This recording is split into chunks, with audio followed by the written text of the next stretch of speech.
नम्रता ने कांपते हाथों से दरवाजे की कुंडी लगाई और जल्दी से अलमारी के पीछे जाकर छुप गई। जमुना चाची की चीख सुनाई दे रही थी। नम्रता, कहाँ मर गई? अगर आज तू हाथ ना आई तो मैं तेरे चाचा से कहकर तुझे घर से निकलवा दूंगी। नम्रता की सांस उखड़ रही थी। सुबह से एक निवाला भी उसके पेट में नहीं गया था और अब शाम की पूजा के बाद व्रत खोलने का वक्त पास आ रहा था, लेकिन चाची ने उसे किचन में जाने की इजाजत नहीं दी थी। ना जाने आज फिर उसे क्या सजा दी जानी थी। चाची दरवाजा पीटने लगी। ये दरवाजा कैसे बंद हुआ? नम्रता, फौरन बाहर निकल, वरना मैं तुझे भाई से कहकर वो सबक सिखाऊंगी कि तेरा जीना मुश्किल हो जाएगा। उसके मन में एक दिन पहले का मंजर घूम गया, जब चाची ने गुस्से में आकर उसके खाने की प्लेट फर्श पर फेंक दी थी। ये घर तेरी माँ का नहीं है कि तू यहाँ आराम से बैठकर खाए पिए। काम किया कर, वरना रोटी के लायक भी नहीं रहेगी। चाचा घर पर होते हैं तो कुछ न बोलने की कोशिश करते हैं, मगर चाची की जुबान और आंखों की तेजी के आगे वो भी चुप हो जाते हैं। नम्रता आंखें बंद किए प्रार्थना करने लगी। मैं क्या करूं? कहाँ जाऊं? हे भगवान! इस पल दरवाजा जोरदार धमाके के साथ खुला और चाची अंदर दाखिल हुई। उनके हाथ में लोहे का चिमटा था, आंखों में दहशत नाच रही थी।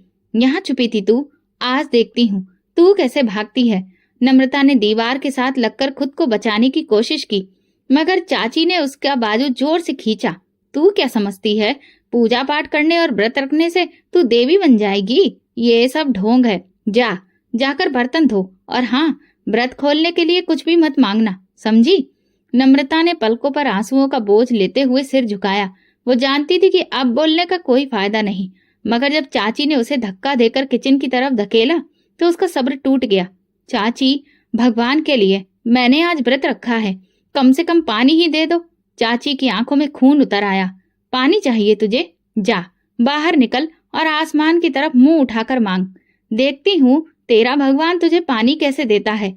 ये कहकर उन्होंने नम्रता को घसीट कर स्टोर रूम में धकेल दिया और दरवाजा बंद कर दिया। वो जमीन पर गिर गई। अंधेरे में कुछ भी नहीं दिख रहा था। बाहर से मंदिर में होने वाली पूजा की आवाजें गूंज रही थीं। नम्रता रोने लगी। हे भगवान, मैंने सुना था कि तुम हर किसी की सुनते हो, मेरी भी सुन लो। तभी अचानक बाहर से चाची की चीख सुनाई दी। नम्रता के रोंगटे खड़े हो गए। आखिर ये क्या माजरा था? कोई बचाओ मुझे, कोई बचाओ। नम्रता की आंखों में खौफ था। चाची की आवाज में ऐसी दहशत थी जो उसने पहले कभी नहीं सुनी थी। वो जल्दी से दरवाजे के पास गई और कान लगाकर सुनने लगी। बाहर बर्तन गिरने की आवाजें आ रही थीं, जैसे कोई किसी से उलझ रहा हो। चाची की चीखें लगातार बढ़ती जा रही थीं। उसकी सांसें तेज हो गईं। वो दरवाजा पीटने लगी। चाची, दरवाजा खोलो, क्या हुआ? मगर चाची ने कोई जवाब नहीं दिया। वो लगातार चीख रही थी। फिर एकदम से सब खामोश हो गया। नम्रता को ऐसा लगा जैसे घर पर कोई भारी चीज गिर गई हो। वो सहमी हुई पीछे हट गई। अंधेरे कमरे में तन्हा, भूखी, प्यासी और डरी हुई उसकी आंखों में आंसू आ गए। हे भगवान, मेरी मदद करो, मुझे यहाँ से निकाल दो। कुछ देर बाद मनोज चाचा के कदमों की आवाज सुनाई दी। वो घबराए हुए अंदर दाखिल हुए। जमुना, क्या हुआ? जमुना की कमजोर सी आवाज आई। वो नम्रता, उसने मुझे मारने की कोशिश की। वो यहाँ थी, अचानक मेरे पीछे जाकर मुझ पर वार किया।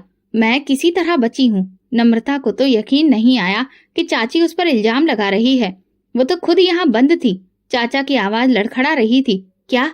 नम्रता ने? जमुना ने तुरंत कहा। हाँ, मैंने उसे स्टोर रूम में बंद किया था, मगर जैसे ही मैं पलटी वो मेरे पीछे थी। उसने मुझे धक्का दिया और मैं गिरते गिरते बची। नम्रता की आंखों में आंसू आ गए। चाची झूठ बोल रही है, मगर चाचा यकीन कर चुके थे। चाचा गुस्से में लाल होकर आग बबूला हो गए। हाथ में लकड़ी का डंडा लिए खड़े थे। कहाँ गई नम्रता? बदतमीज लड़की, तूने मेरी इज्जत पर हाथ उठाने की हिम्मत कैसे की? चाची दहाड़ी। नम्रता रोते हुए बोली, चाचा, मैं बेगुनाह हूँ, मैं तो अंदर बंद थी। मगर चाचा सुनने को तैयार नहीं थे। उन्होंने नम्रता का हाथ पकड़ा और घसीटते हुए दरवाजे तक ले आए। निकल जा मेरे घर से। आज के बाद इस दहलीज पर कदम भी मत रखना, वरना जान से मार दूंगा। नम्रता की दुनिया अंधकार में डूब गई। चाचा, मेरी बात सुनिए, मैंने कुछ नहीं किया। जमुना चाची दरवाजे पर खड़ी तंज से मुस्कुरा रही थी। जाकर अपने भगवान से भीख मांग। नम्रता के कदम बेजान हो चुके थे। उसे समझ नहीं आ रहा था कि वो कहाँ जाए। रात के अंधेरे में बिना मकसद सड़कों पर घूम रही थी। आंखों में आंसू, पैरों में थकान और दिल में बेयकीनी का तूफान। ये महीना सावन का था, लेकिन उसके लिए सिर्फ भूख और प्यास का नाम बन चुका था। वो कभी भूखी प्यासी बेसहारा सी किसी के दरवाजे के करीब जाकर रुकती, मगर हिम्मत न होती कि किसी से मदद मांगे। हर बार जब होठों पर आवाज आती तो उसे चाची का जहरीला अंदाज याद आ जाता, जाकर अपने भगवान से भीख मांग। हे भगवान, तुम सबकी सुनते हो, मेरी क्यों नहीं सुन रहे? वो दिल में सवाल करती, मगर जवाब में खामोशी के सिवा कुछ भी नहीं मिलता। चलते चलते वो एक छोटे से बाजार में पहुंच गई, जहां काफी चहल पहल थी। उसके कदम खुद ब खुद एक ठेले के पास जाकर रुक गए, जहां एक अधेड़ उम्र का आदमी तरह तरह के शरबत बेच रहा था। नम्रता के गाले में कांटे चुभ रहे थे। पानी की प्यास उसके शरीर को और कमजोर कर रही थी। वो कुछ देर खड़ी रही, फिर हिम्मत करके धीरे से बोली, बाबा, क्या आप मुझे एक गिलास पानी दे सकते हैं? ठेले वाले ने नजर उठाकर उसे देखा। नम्रता का चेहरा पीला पड़ चुका था, होंठ सफेद हो गए थे और आंखों में तकलीफ की गहरी छाया थी। वो इंसान मुस्कुराकर बोला, बेटी, पानी क्यों, ये शरबत पियो। बड़ी उम्मीद के साथ नम्रता ने कांपते हाथों से गिलास थामा।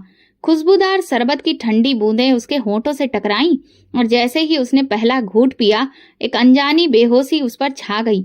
उसका सिर चकराया, नजर धुंधली हुई और वो खुद पर काबू खो बैठी।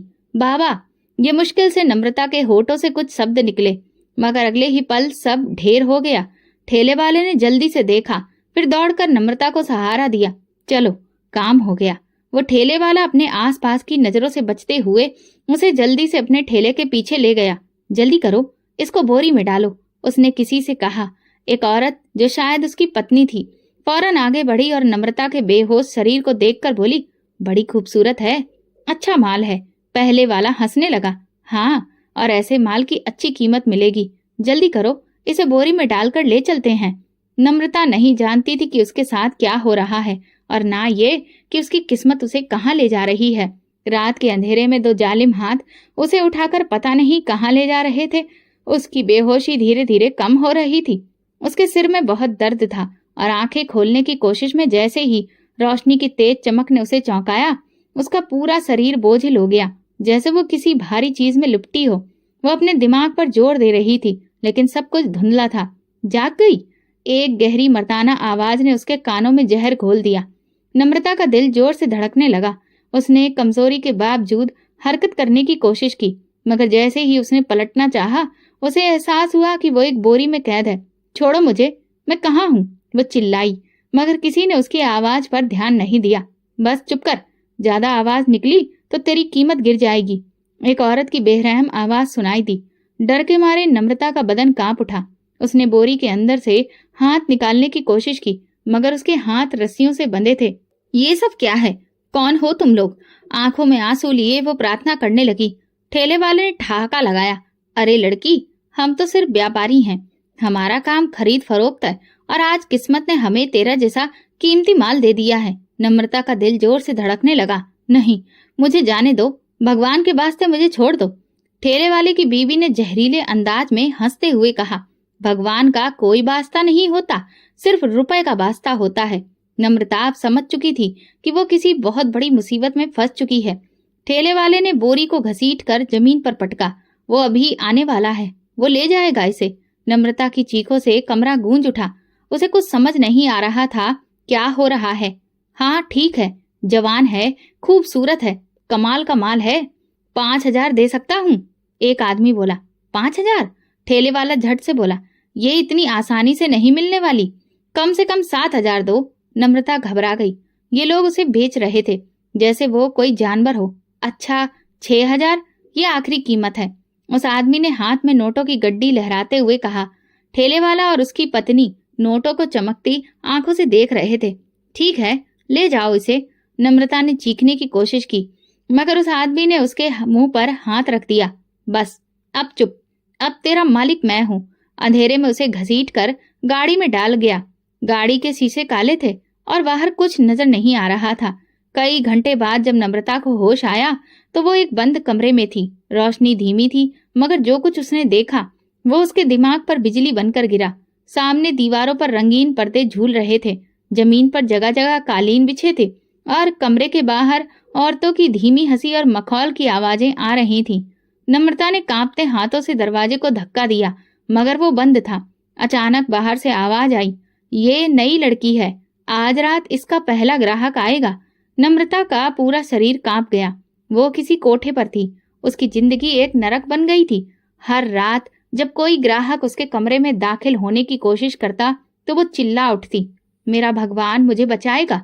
कुछ लोग हंसते, कुछ गुस्से में आकर दरवाजा पीटते और कुछ उसे पागल समझकर वापस चले जाते। लेकिन नम्रता ने हार नहीं मानी। वो जानती थी कि उसका कोई नहीं है, लेकिन भगवान उसके साथ है। लड़की बहुत जिद्दी है, कमला ने गुस्से से कहा। इतने दिन हो गए मगर अभी तक ये अपनी किस्मत को कबूल नहीं कर पाई। नम्रता ने आंखों में आंसू लिए कहा, ये मेरा नसीब नहीं है, मेरा नसीब वही है जो मेरा भगवान चाहेगा। कोठे की बाकी औरतें हैरानी से उसे देखती थीं। कुछ के दिल में रहम आता, कुछ उसकी हिम्मत पर जलने लगती। यहाँ भगवान का कोई नाम नहीं चलता, एक औरत बोली। नम्रता रोज रात को भगवान से पूछती, मेरी ये परीक्षा कब खत्म होगी? तुम अपने भक्तों की परीक्षा लेते हो, मेरी भी ले रहे हो, लेकिन आखिर कब तक? हालात नहीं बदले थे। एक दिन कोठे पर एक अमीर आदमी आया। उसके कपड़े बहुत महंगे थे, आंखों में घमंड और हाथों में पैसों की गड्डी थी। कमला ने उसके सामने नम्रता को पेश किया। ये लड़की नई है मगर बहुत ही जिद्दी भी है, लेकिन तुम्हारे जैसे आदमी के सामने शायद ये सिर झुका दे। नम्रता ने नफरत भरी नजर से उसे देखा, मगर वो इंसान मुस्कुराकर बोला, मैं खरीद लूंगा, इसमें कोई मुश्किल नहीं, पैसा हर जिद को तोड़ देता है। नम्रता के अंदर नफरत और बढ़ गई। पैसा ईमान नहीं खरीद सकता, पैसा सब्र नहीं खरीद सकता, पैसा भगवान के आशीर्वाद को नहीं खरीद सकता। वह आदमी जोर से हंसा। ये सब बातें कहानियों में ही अच्छी लगती हैं, सच्चाई में नहीं। नम्रता घबरा गई, मगर उसने नजरें झुकाकर कहा, फिर देख लेना हकीकत क्या है। कमला ने पैसों की गड्डी हाथ में पकड़ ली और सौदा तैयार हो गया। नम्रता की किस्मत का एक पन्ना और पलट गया। अब उसे फिर किसी नई मंजिल की ओर ले जाया जा रहा था। नम्रता ने प्रार्थना की, हे भगवान, मुझे एक और मौका दो, मुझे इस कैद से निकाल दो। गाड़ी के अंदर वो अमीर आदमी आराम से बैठा था। उसके चेहरे पर एक हल्की मुस्कुराहट थी, जैसे कोई कीमती चीज खरीद कर ले जा रहा हो। अब तो किस्मत से भी नहीं बच सकती, जितना चाहे चिल्ला लो, वो तंज भरे अंदाज में बोला। नम्रता ने गहरी सांस ली। मुझे यहाँ से निकलना होगा, अगर आज नहीं भागी तो कभी नहीं बच सकूंगी। वो जल्दी से बोली, मुझे बाथरूम जाना है, प्लीज गाड़ी रोक दो। वो हैरान हो गया, अभी यहाँ तो कुछ भी नहीं है। उसने कहा, मुझे बर्दाश्त नहीं हो रहा। नम्रता ने जोर दिया। वो शख्स कुछ लम्हे उसे गौर से देखता रहा, फिर बेजारी से बोला, गाड़ी सुनसान जगह पर रोक दो, जल्दी करो, ज्यादा वक्त मत लगाना। नम्रता ने दरवाजा खोला। जैसे ही वो बाहर निकली, उसने चमचमाते कार के पहियों पर नजर डाली, फिर आसपास फैले जंगल को देखा। यही मौका था। वो धीरे धीरे झाड़ियों की तरफ बढ़ी और जैसे ही वो शख्स लापरवाही से फोन निकाल कर व्यस्त हुआ, नम्रता ने मौका देखकर दौड़ लगा दी। अंधेरे जंगल में वो पागलों की तरह भाग रही थी। कांटे उसके पैरों में चुभ रहे थे, टहनियां उसके चेहरे पर निशान डाल रही थी, मगर उसने अपनी तकलीफ का एहसास नहीं किया। उसके मन में सिर्फ एक ही बात चल रही थी, अगर आज रुक गई तो सारी जिंदगी रुक जाएगी। पीछे से उस शख्स की आवाज आई, रुक जा, मैं तुझे जिंदा नहीं छोड़ूंगा। नम्रता और तेज भागी, सांस फूलने लगी, लेकिन वो रुकी नहीं। वो पत्थरों पर गिरी, कांटों में उलझी, मगर फिर भी दौड़ती रही। कुछ पलों के बाद उसके पीछे कदमों की आवाज धुंधली पड़ने लगी। शायद वो रास्ता भटक चुकी थी। अब वो सुनसान जंगल में थी। न जाने कौन सा रास्ता था, न कोई रोशनी दिख रही थी। नम्रता एक बड़े पेड़ के नीचे बैठ गई। उसके बदन में भयानक दर्द था, मगर उसके दिल में एक सुकून भी था। हे भगवान, तूने मुझे उन जालिमों से बचा लिया, मगर अब मैं कहाँ जाऊं? आसमान पर चमकता चांद उसके आंसुओं को और ठंडा कर रहा था। अचानक कहीं दूर से किसी के कदमों की आवाज सुनाई दी। नम्रता बुरी तरह घबरा गई। क्या वो सब दोबारा से मुझे लेने आ गए? हे भगवान, अब कौन है? पेड़ों के बीच से एक हल्की सी रोशनी दिखाई दी। पहले तो नम्रता को लगा कि ये सपना है, लेकिन रोशनी करीब आती गई। सामने एक औरत खड़ी थी जो सफेद कपड़ों में लिपटी थी। उसके चेहरे पर अजीब सी चमक थी, आंखों में नमी और सुकून था। नम्रता का दिल जोर से धड़कने लगा। ये औरत कौन है? क्या वो मेरी मदद के लिए आई है, या ये भी कोई धोखा है? औरत मुस्कुराते हुए बोली, बेटी, तुम यहाँ अकेली क्यों हो? इतनी बेचैन क्यों हो? नम्रता ने अपने आंसू पोंछे और घबराई आवाज में कहा। मैं भाग रही हूँ, किसी के जुल्म से, अपने नसीब के अंधेरे से। औरत ने धीरे से कहा, चलो मेरे साथ, मेरे घर चलो, तुम्हें कोई नुकसान नहीं पहुंचाएगा। नम्रता ने कुछ पल सोचा, मगर औरत की आंखों में इतनी शराफत और सुकून था कि वो इनकार नहीं कर सकी। वो कांपते कदमों से औरत के पीछे चलने लगी। जैसे जैसे वो आगे बढ़ती गई, रास्ता रोशनी से भरता गया। ये जंगल था, मगर यहाँ के पेड़ पौधे किसी सपने की तरह जगमगाते लग रहे थे। जमीन पर बिछी पत्तियां सुकून दे रही थी। कुछ देर के बाद वे एक दरवाजे पर पहुंची। दरवाजा खुला और अंदर का मंजर देखकर नम्रता हैरान रह गई। ये घर किसी स्वर्ग की छवि से कम नहीं था। अंदर हर चीज खूबसूरत, चमकदार और सुकून से भरी थी। सफेद दीवारें, खुशबू बिखेरती हवा और एक ऐसा माहौल जो नम्रता ने पहले कभी नहीं देखा था। औरत ने उसे एक नरम कुर्सी पर बिठाया और कहा, बेटी तुम बहुत तकलीफ में हो, पहले कुछ खा लो। नम्रता की आंखों में आंसू आ गए। वो पिछले कई दिनों से लगातार भाग रही थी और अब ये खाने की महक उसकी बर्दाश्त से बाहर थी। औरत ने उसके सामने अच्छा खाना रखा। उसने कांपते हाथों से खानों को छुआ, मगर फिर रुक गई। उसकी आंखों में शुक्रगुजारी थी। मैं पहले भगवान के आगे हाथ जोड़ना चाहती हूँ। औरत ने मुस्कुराकर उसे इशारा कर दिया। जैसे ही उसने अपना सर झुकाया, उसे सुकून महसूस हुआ, जैसे कि भगवान ने उसे अपने साए में ले लिया हो। मगर जब उसने सिर उठाया तो सब बदल चुका था। वो दोबारा उसी कोठे में थी जहां से वो भागी थी। वही दीवारें, वही ताले, वही बदबूदार कमरा। ये क्या हुआ? क्या ये कोई सपना था या हकीकत? वो घबराकर पीछे हटी। वो छोटा सा भगवान का मंदिर जो कुछ पल पहले उसके सामने था, अब नहीं था। वो सफेद कपड़ों वाली औरत जिसकी आंखों में प्यार था, अब सामने खड़ी थी, मगर उसके हाथ में नोट थे और चेहरे पर एक चालाक मुस्कुराहट। तुम कौन हो? नम्रता की आवाज कांपने लगी। औरत ने जहरीली हंसी के साथ कहा, मैं वही हूँ जिसने तुम्हें पनाह दी थी। नम्रता का सिर चकरा गया। ये सब सपना था या हकीकत? तुमने मुझसे झूठ बोला और धोखा दिया। नम्रता बोली। औरत ने नोट कमला के हाथ में थमा दिए। ये लड़की अब तुम्हारी है। काम पूरा हुआ। नम्रता को अपनी किस्मत पर यकीन नहीं आया। ये औरत उसे बचाने नहीं बल्कि बेचने आई थी। तुमने मुझे भगवान के नाम पर धोखा दिया। नम्रता की आंखों में आंसू आ गए। औरत ने आगे बढ़कर उसके गाल पर हाथ रखा और बोली, बेचारी, तुम बहुत भोली हो। मैंने क्या कहा था?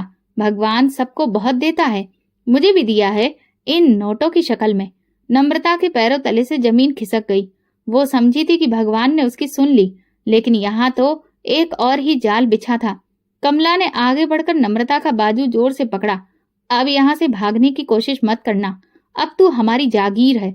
नम्रता ने अपना हाथ छुड़ाने की कोशिश की, मगर कमला की मजबूत पकड़ में वो बेबस थी। मुझे छोड़ दो, वो चीखी, मगर आसपास खड़े लोग सिर्फ तमाशा देख रहे थे। यहाँ भगवान की बातें मत किया कर, कमला ने दांत पीसते हुए कहा। यहाँ हर चीज पैसे पर चलती है और तेरी कीमत लग चुकी है। नम्रता ने ठान लिया, नहीं, मैं यहाँ नहीं रहूंगी। तुम देख लेना, एक दिन मेरा भगवान मेरी मदद जरूर करेगा, जैसे उसने तुझे मेरे जरिए निकाला था। नम्रता ये कहकर दुखी हो गई। क्या सच में कोई उसकी मदद को नहीं आएगा? क्या भगवान ने उसे छोड़ दिया है? वो लगातार रोए जा रही थी, मगर फिर भी उसके दिल में एक छोटी सी उम्मीद थी। यहाँ से निकलने का कोई न कोई रास्ता जरूर होगा। भगवान की परीक्षा लंबी हो सकती है, लेकिन वो अपने भक्तों को कभी नहीं छोड़ता। हर दिन एक नई मुसीबत, एक नया ख्वाब। हर बार जब कोई दरवाजे पर आता, उसका दिल दहल जाता। वो कमला की कैद में थी, बाहर जाने का कोई रास्ता नहीं था। बस अब मैं और नहीं सह सकती। एक रात जब सब नींद में थे, नम्रता ने चुपचाप चादर ओढ़ी और कमरे की खिड़की से झांका। नीचे गहरा अंधेरा था, मगर ये अंधेरा उसकी जिंदगी की मुश्किलों से कम खौफनाक था। अगर मैं यहाँ से नहीं निकल सकी तो मैं मर जाऊंगी। अगर मरना ही नसीब में है तो फिर मैं अपनी इज्जत बचाकर मरूंगी। उसने खिड़की के किनारे को मजबूती से थामा और एक पल के लिए भगवान का नाम लेकर खुद को नीचे गिराने की कोशिश की, मगर तभी किसी ने पीछे से उसकी बाजू दबोच ली। ये क्या कर रही हो? कमला की आवाज आई। नम्रता ने चिढ़कर कहा, मुझे मरने दो, मुझे तुम्हारे इस नरक में नहीं रहना। कमला ने उसे जोर से धक्का देकर जमीन पर फेंक दिया। इतनी आसान मौत नहीं मिलेगी तुझे। तुझ जैसी जिद्दी लड़की को तो मैं दुगनी कीमत में बेचूंगी। तू यहाँ से कभी नहीं निकल सकती। ये जुल्म कभी खत्म नहीं होगा। अगले कुछ दिन वो चुप हो गई, ना खाना खाती, ना पानी पीती, किसी से बात ना करती। कमला को फिक्र होने लगी, ये मर ना जाए वरना मेरी सारी कमाई डूब जाएगी। मगर नम्रता ने एक और रास्ता चुन लिया। एक रात उसने अपने कमरे में मौजूद कांच की बोतल को जमीन पर जोर से मारा और उसके टुकड़े उठा लिए। अगर मेरा शरीर भी मेरे लिए कैद बन गया है तो मैं इसे खुद खत्म कर दूंगी। उसने कांच के नुकीले टुकड़े को अपनी कलाई पर रखकर दबाने ही वाली थी कि दरवाजा धड़ाम से खुला। पकड़ो इसे। दो नौकरानियां आगे बढ़ीं और उसके हाथ से कांच छीन लिया। नम्रता ने उनसे टकराने की कोशिश की, लेकिन वो बहुत कमजोर हो चुकी थी। ये तो सच में मरने के करीब है, एक नौकरानी बोली। कमला ने नम्रता को देखा। उसका चेहरा सफेद था, जैसे बिल्कुल हड्डियों का ढांचा लग रही थी। अब ये किसी काम की नहीं। अगर मर गई तो पुलिस केस बन जाएगा। इसे खत्म करो, खत्म करो। नम्रता ने धीरे से आंखें खोली। ये लोग मुझे मारने वाले हैं। नहीं, इसे मारने की जरूरत नहीं, बस समझो कि ये मर चुकी है। कमला ने धीरे से कहा, इसे बोरी में डालो और कचरे के ढेर पर फेंक आओ। नम्रता में विरोध करने की ताकत नहीं थी। दिल से लगा कि अब ये वाकई उसकी जिंदगी का अंत है। वो बेहोशी की हालत में थी जब उन्होंने उसे बोरी में डालकर बंद किया और रात के अंधेरे में कचरे के ढेर पर फेंक दिया। कचरे के ढेर पर पड़ी बोरी में जिंदगी की कोई उम्मीद बाकी नहीं थी। अंधेरे में कुछ आवारा कुत्ते खाने की तलाश में इधर उधर भटक रहे थे और बार बार बोरी के पास आकर सूंघ रहे थे। सुबह की हल्की रोशनी फैल रही थी जब एक उम्र दराज जोड़ा जो वहां रोज कचरा बीनने आता था गली में पहुंचा। मर्द ने बोरी की तरफ इशारा किया, यहाँ कुछ बड़ा सा सामान पड़ा है, देखो तो सही। उन्होंने बोरी को ध्यान से देखा। अंदर कुछ हरकत होती सी लगी। उसने घबराकर जल्दी से बोरी की रस्सी खोली और जैसे ही अंदर देखा, चीख निकल गई। ये कोई लड़की है। बूढ़ा आदमी तुरंत आगे बढ़ा और बोरी खोल दी। अंदर एक सफेद पड़े चेहरे वाली, बेहोश और सूखे होठों वाली लड़की पड़ी थी। ये जिंदा है? औरत ने घबराकर पूछा। मर्द ने कांपते हाथों से नम्रता की नब्ज की जांच की। कमजोरी बहुत है, लेकिन सांसें चल रही हैं। इसे तुरंत घर ले जाना होगा। औरत ने जल्दी से नम्रता को सहारा दिया और दोनों पति पत्नी मिलकर उसे अपनी छोटी सी झोपड़ी में ले गए। नम्रता को होश आया तो उसने खुद को एक नरम बिस्तर पर पाया। उसके आसपास एक सादा मगर साफ सुथरा कमरा था। दीवारों पर लगी तस्वीरों से अंदाजा हो रहा था कि ये किसी मुस्लिम का घर था। नम्रता की आंखों में डर था। ये कहाँ हूं मैं? बेटी, घबराओ मत, एक नरम आवाज उसके कानों में पड़ी। एक बूढ़ी औरत जिसकी आंखों में माँ के जैसी मोहब्बत थी, उसके पास बैठी थी। मैं कौन हूँ? नम्रता ने कमजोरी से पूछा। औरत और मर्द ने हैरानी से एक दूसरे को देखा। तुम्हें कुछ याद नहीं? मर्द ने नरमी से पूछा। उसका दिल और दिमाग बिल्कुल खाली था। उसे सिर्फ इतना याद था कि उस पर बहुत जुल्म हुआ था, मगर कौन था वो जालिम? वो कहाँ से आई थी? कुछ भी याद नहीं आ रहा था। औरत ने नम्रता का हाथ थामकर प्यार से कहा, कोई बात नहीं बेटी, अब तुम हमारे साथ हो, हम तुम्हें अकेला नहीं छोड़ेंगे। आप लोग कौन हैं? नम्रता ने रुआसी आवाज में पूछा। बूढ़ा मुस्कुराया। हम बरसों से बे औलाद हैं। शायद खुदा ने हमें तुम्हारे जरिए औलाद दे दी। अगर तुम चाहो तो हमारे साथ रह सकती हो। नम्रता की आंखों में आंसू आ गए। शायद वाकई भगवान ने मुझे एक नई जिंदगी दी है। वो चुपचाप उन दोनों के साथ रहने लगी, मगर उसका दिल एक अजीब बेचैनी में था, जैसे कोई चीज खो चुकी हो, कोई याद जो आना चाहती हो मगर धुंध में छुपी हो। हर सुबह जब सूरज निकलते देखती तो उसका दिल किसी अनजाने खौफ से कांप उठता, जैसे कोई पुरानी याद उसकी आत्मा को झंझोड़ रही हो। मगर वो याद क्या थी? वो कौन थी? ये सवाल अब उसके दिल में जन्म लेने लगे थे। अब वो एक नई जिंदगी में कदम रख चुकी थी। एक छोटे से घर में वो सुकून की सांस लेने लगी थी। उसे एक बेटी की तरह रखा जा रहा था, प्यार दिया जा रहा था और वो भी उन्हें माँ बाप का दर्जा देने लगी थी। मगर कहीं न कहीं उसके दिल में एक जख्म था जो वक्त के साथ भरने की बजाय और गहरा होता जा रहा था। सुबह जब वो खिड़की के पास बैठकर चाय पीती तो लगता जैसे कोई पुरानी याद दस्तक दे रही है। मगर वो वक्त क्या था? कौन थे वे लोग जिनके अक्स उसके जहन में धुंधले से उभरते फिर गायब हो जाते? नम्रता की जिंदगी अब ठीक थी, मगर एक चीज उसे बेचैन कर देती। जब भी वो मंदिर की घंटियां सुनती तो एक अनोखा एहसास होता, जैसे वो बहुत कुछ कीमती खो चुकी हो, जैसे वो किसी ऐसी चीज में डूबी हो जो कभी उसकी जिंदगी का हिस्सा थी। एक दिन वो घर में अकेली बैठी थी जब पास के ही मंदिर से आरती की आवाज गूंजी और हर हर महादेव सुनाई दिया। उसका दिल जोर से धड़क उठा और अपने आप ही उसके दोनों हाथ हवा में उठ गए और मुंह से हर हर महादेव निकला। फिर वो एकदम रुक गई। मैं ये क्या कर रही हूँ? उसने हैरानी से अपने हाथों को देखा, फिर जल्दी से नीचे कर लिया, मगर उसके अंदर एक हलचल मच गई थी। उस शाम जब वो आईने में अपने बाल ठीक कर रही थी, उसकी नजर अपनी कलाई पर पड़ी, जहां एक हल्का सा निशान था। वो निशान जो शायद किसी वक्त की किसी कैद की निशानी थी। ये निशान कहाँ से आया? क्या मेरे साथ कभी कुछ हुआ था? नम्रता ने आंखें बंद करके सोचने की कोशिश की, मगर मन में सिर्फ धुंधलापन था। बेचैनी बढ़ने लगी। जब भी वो सोने के लिए लेटती तो सपने में उसे पुराना घर नजर आता। कभी कोई औरत जिसका चेहरा धुंधला था जो उसे झिंझोड़ रही होती, कभी वो खुद को किसी बंद कमरे में कैद पाती, कभी किसी के कदमों की तेज आवाज सुनती जो उसकी तरफ बढ़ रहे होते। वो उन सपनों से हड़बड़ाकर उठ जाती, मगर कोई भी सिरा हाथ नहीं आता। ये सब सपने क्यों आ रहे हैं? क्या ये मेरे अतीत की कोई यादें हैं? लेकिन मेरा अतीत है क्या? एक दिन उसने अपनी अम्मा से पूछा, अम्मा, अगर कोई अपनी जिंदगी का एक हिस्सा भूल जाए तो क्या वो वापस आ सकता है? औरत ने नरमी से मुस्कुराते हुए कहा, वक्त के साथ सब याद आ जाता है बेटी। कभी कभार दिल की कोई चीज हमें हमारे असली रास्ते की तरफ ले जाती है। नम्रता ने आसमान की तरफ देखा। क्या मेरा असली रास्ता कुछ और था? क्या मैं किसी और की बेटी थी, या फिर ये सब मेरा वहम था? लेकिन उसे पता नहीं था कि हकीकत बहुत जल्द उसके सामने आने वाली थी। एक दिन वो बाजार में सामान लेने गई। वो सब्जी वाले के ठेले से टमाटर चुन रही थी जब अचानक उसे एहसास हुआ कि कोई उसे लगातार देख रहा है। नम्रता ने अचानक सिर उठाकर देखा। सामने एक नौजवान खड़ा था, गंभीर सा मगर उलझा हुआ। उसकी आंखें जैसे किसी तलाश में थी। नम्रता ने उसे देखा और दिल में एक अजीब हलचल जागी। ये कौन है? मैंने इसे पहले भी कहीं देखा है, मगर कहाँ? लड़का कुछ पल तक उसे देखता रहा, फिर जैसे अपनी हिम्मत जुटाकर उसके पास आया। नम्रता का दिल जोर से धड़का। ये मुझे मेरे नाम से क्यों बुला रहा है? क्या तुम नम्रता हो? लड़के की आवाज में बेचैनी थी। नम्रता ने हैरानी से कहा, माफ कीजिए, मगर मैं आपको नहीं जानती। लड़के के चेहरे पर हैरानी और खुशी का मिला जुला भाव था। मैं आदित्य हूँ। क्या तुम्हें कुछ याद नहीं? मैं तुम्हारे चाचा के मोहल्ले में रहता था। तुम मुझे नहीं पहचान रही? नम्रता का दिमाग जैसे रुक सा गया। चाचा? कौन चाचा?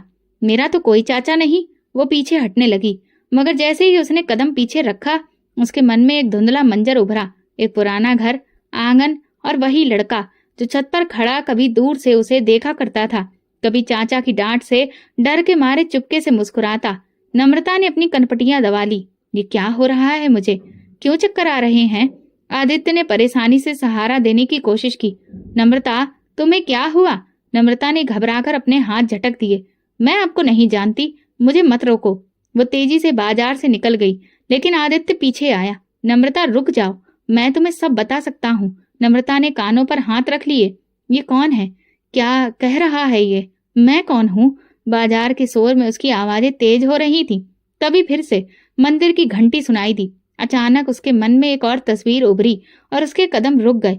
स्टोर रूम में बंद प्यासी बैठी, मंदिर की घंटी की आवाजें सुनी और फिर चाची की चीख, चाचा का गुस्सा, उसे घर से निकालना। नम्रता का दिल जोर से धड़का। वो कांपते हाथों से अपना चेहरा छूने लगी, जैसे किसी हकीकत को पहचानने की कोशिश कर रही हो। आदित्य ने नम्रता से कहा, तुम वाकई सब कुछ भूल गई हो नम्रता। उसने उसकी आंखों में देखा। वहां एक पुरानी मोहब्बत की झलक थी, वो एक बेचैनी की उम्मीद। शायद वो सब कुछ याद कर ले, मगर इस पल नम्रता के लिए सब बिखर गया। वो भागते हुए घर चली गई, मगर अब उसका दिल बेचैन था। आदित्य उसके पीछे था, उसे आवाजें दे रहा था, रुक जाओ ना नम्रता, मुझे तुमसे बात करनी है। लेकिन नम्रता के दिमाग में शोर मच रहा था। तुम वो नम्रता हो जिसे सब मरा हुआ समझते हैं। ये शब्द उसके मन में बार बार गूंज रहे थे। मैं मरी हुई कैसे हो सकती हूँ? मैं तो जिंदा हूँ। वो तेज कदमों से गली में मुड़ी, मगर आदित्य उसके पीछे था। नम्रता, मैं झूठ नहीं बोल रहा, तुम सच में वही लड़की हो जिसे लेकर तुम्हारे चाचा और चाची ने ये घोषणा की कि तुम मर गई हो। ये सुनकर नम्रता के अंदर तूफान आ गया। चाचा चाची? मैं तो अनाथ थी ना, वो धीरे से बोली। आदित्य का चेहरा हैरानी और दुख से भरा था। नम्रता, तुम्हें कुछ भी याद नहीं? नम्रता ने कमजोर आवाज में कहा। मुझे नहीं पता। आदित्य ने गहरी सांस ली। तुम्हारे माँ बाप के मरने के बाद तुम अपने चाचा के घर रहने चली गई थी, याद है? मगर तुम्हारी चाची तुम्हारे साथ बहुत बुरा व्यवहार करती थी। एक दिन उसने तुम पर झूठा इल्जाम लगा दिया और तुम्हारे चाचा ने तुम्हें घर से निकाल दिया। नम्रता की आंखें फैल गईं। उसका दिल जोर से धड़का। ये सब मैंने सपने में देखा था। आदित्य ने कदम आगे बढ़ाया। ये सपना नहीं था नम्रता, यही तो तुम्हारी सच्चाई है। याद है, मैं तुम्हारा पड़ोसी था और हमेशा तुम्हें छत से देखा करता था, मगर तुम कभी चाचा के डर के मारे मुझसे ज्यादा बात नहीं करती थी। तुम मुझे जानती हो। नम्रता का सिर चकराने लगा। वो पीछे हटने लगी। ये सब सच नहीं हो सकता। ये सच है नम्रता, और सबको लगा था कि तुम मर चुकी हो। उसकी आंखें जम गईं। वो लोग मुझे मरा हुआ समझते हैं। क्या मैं वाकई मर गई थी? उसके पैरों के नीचे से जमीन खिसक गई। आदित्य ने आगे बढ़कर उसकी बाह पकड़ने की कोशिश की, मगर नम्रता ने झटक कर पीछे कहा, मुझे अकेला छोड़ दो, मैं कुछ नहीं जानना चाहती। वो दीवानी सी वहां से भाग गई, मगर इस बार वो भाग नहीं रही थी। वो अपनी हकीकत खोज रही थी। उसके अंदर तूफान उठा था। वो जानती थी कि अब वो खुद को ज्यादा देर तक झूठ में नहीं रख सकती। मैं कौन हूँ? मुझे सब लोग मरा हुआ क्यों समझते हैं? पर अगर मैं जिंदा हूँ तो फिर मेरा असली घर कहाँ पर है? लेकिन उसके पास इन सारे सवालों के सिवा कुछ भी नहीं था, जबकि जवाब शायद उसे मिल ही जाता।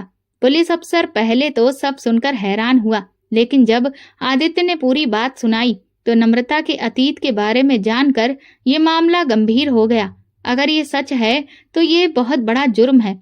हमें फौरन कार्रवाई करनी होगी। पुलिस की टीम ने नम्रता के रहने की जगह पर छापा मारा। वो जोड़ा जिसने नम्रता को केवल औलाद ना होने की वजह से बेटी की तरह अपना लिया था, पुलिस को देखकर घबरा गया। हमने कुछ गलत नहीं किया, बूढ़े आदमी ने कहा। हमने तो इसे मरने से बचाया था। नम्रता उनके पीछे खड़ी थी। उसका चेहरा सफेद पड़ चुका था। पुलिस ने नरम लहजे में कहा, बेटी, हमें तुम्हें अपने साथ ले जाना होगा। तुम्हारा असली परिवार तुम्हें मरा हुआ समझ रहा है। हमें उन्हें सच बताना होगा। नम्रता ने कमजोर हाथों से अपनी अम्मा का दामन थामा। अम्मा, मैं कहाँ जाऊंगी? औरत की आंखें भर आईं। बेटी, जो सच है वही तुम्हारा रास्ता है। पुलिस उसे लेकर अदालत पहुंची। वहां पहले से उसके चाचा चाची मौजूद थे, जिन्हें पुलिस ने बुलाया था। चाचा ने जैसे ही नम्रता को देखा, उनका चेहरा सफेद पड़ गया। चाची के होठों पर एक पल के लिए हरकत दौड़ गई, मगर फिर खुद को संभाल कर गुस्से में बोली, कौन लड़की है ये? ये नम्रता नहीं हो सकती है। अदालत में मौजूद सब लोग हैरान रह गए। आप कह रहे हैं कि ये आपकी भतीजी नहीं है? चाचा ने पसीने में भीग कर कहा। जी हाँ, नम्रता तो सालों पहले मर चुकी थी। नम्रता का दिल सिहर उठा। यही वो लोग थे जिन्होंने मुझे घर से निकाला और अब कह रहे हैं कि मैं मर चुकी हूँ। आदित्य ने तुरंत कहा, ये झूठ बोल रहे हैं। नम्रता को इन्होंने खुद घर से निकाला था और फिर शायद इसी वजह से उसके मरने की अफवाह फैला दी ताकि ये बदनाम ना हो। चाचा ने तुरंत जवाब दिया, ये सब झूठ है। ये लड़की कोई और होगी। हमारी नम्रता का तो अंतिम संस्कार हो गया था। नम्रता ने अविश्वास से चाचा को देखा। पुलिस अफसर ने अदालत में मौजूद फाइलें खोली।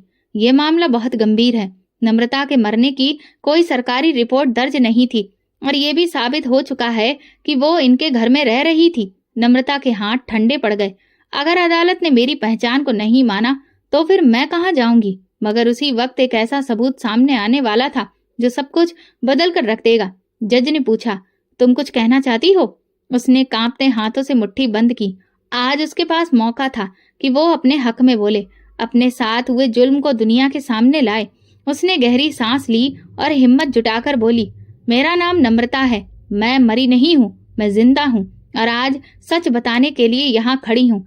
चाचा चाची के चेहरे पर एक पल के लिए बेचैनी की लहर दौड़ गई, लेकिन चाची संभलते हुए बोली, ये सब झूठ है। तुम कोई और हो, तुम हमारी नम्रता नहीं हो। नम्रता ने चाची की तरफ देखा। उनकी आंखों में कोई ना तो शर्मिंदगी थी ना पछतावा, बस अपनी गलती को छुपाने की बेरहम कोशिश। आप झूठ बोल रहे हैं चाचा। नम्रता की आवाज मजबूत थी। आपने मुझ पर हमेशा जुल्म किया, मुझे हर वक्त सताया। मेरे माँ बाप के मरने के बाद माँ की तरह संभालने की बजाय आप लोगों ने मुझे नौकरानी बना दिया, खाने के लिए तरसाया और बेकसूर होकर भी खूब मारा पीटा। अदालत में लोग कानाफूसी करने लगे। चाची का चेहरा लाल हो गया था। नम्रता ने कहा, फिर एक दिन आपने मुझ पर इल्जाम लगाया और बिना कुछ जाने मुझे घर से निकाल दिया। मैं सड़कों पर भटकती रही। एक ठेले वाले ने खाने के लिए जब मैंने कुछ मांगा तो उसने मुझे अपनी रोटी दी, लेकिन उसमें बेहोशी की दवा मिला दी और फिर मुझे बेच दिया।